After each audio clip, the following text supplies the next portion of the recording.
Okay, so this last example actually came from one of the projects our alumni did in Guatemala. They were this happened I think 6 or 7 years ago. A group of our students went to Guatemala to help farmers, local farmers. Their project was to build a food dryer based on solar energy so that they can use that to dry fruits to help preserve those food for those poor farmers and bring more economic benefit to them. They went there in the summer to help with developing this project. And at the time, I was their faculty advisor or technical support personnel.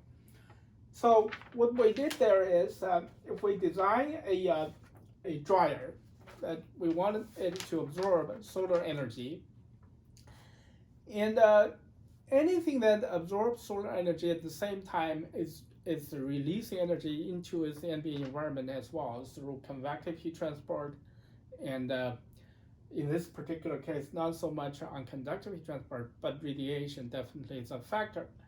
So we wanted to estimate how much energy will become available if we design this dryer this way, and that energy can be used to dry food, right? So we need to build to basically evaluate energy balance, energy going in and energy going out. Then the difference between in and out would be the useful energy, the useful heat that can be generated for food drying. So energy going in is the energy that is going to be absorbed by our dryer directly from the sun, from the solar energy, plus the energy that we receive from the ambient radiation, because Guatemala is a tropical area.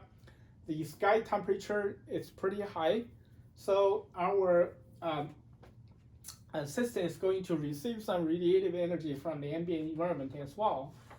And at the same time, our system is releasing energy into the ambient environment. So we will have a radiative energy loss term.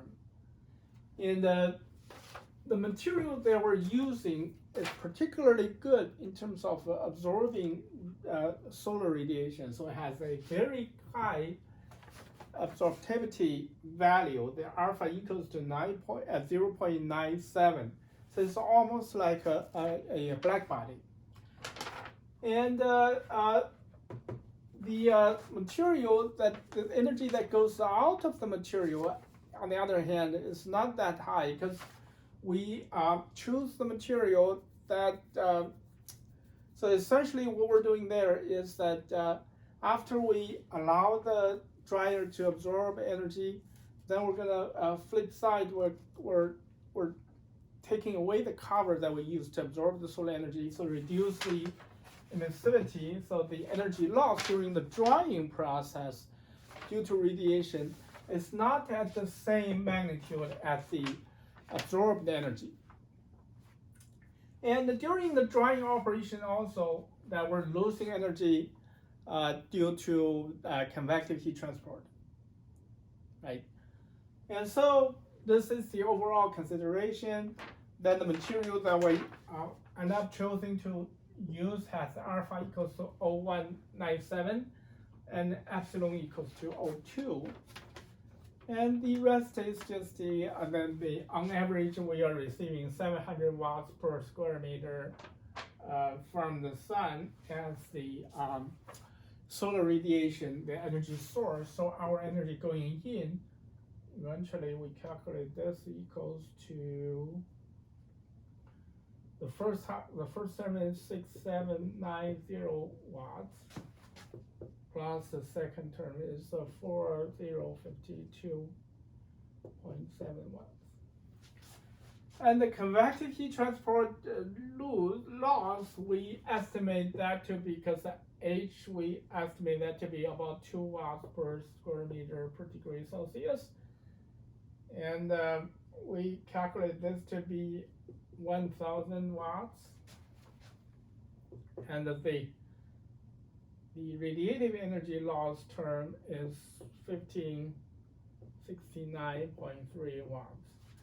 So end up we have about 8,273.4 watts that is available for drying operation.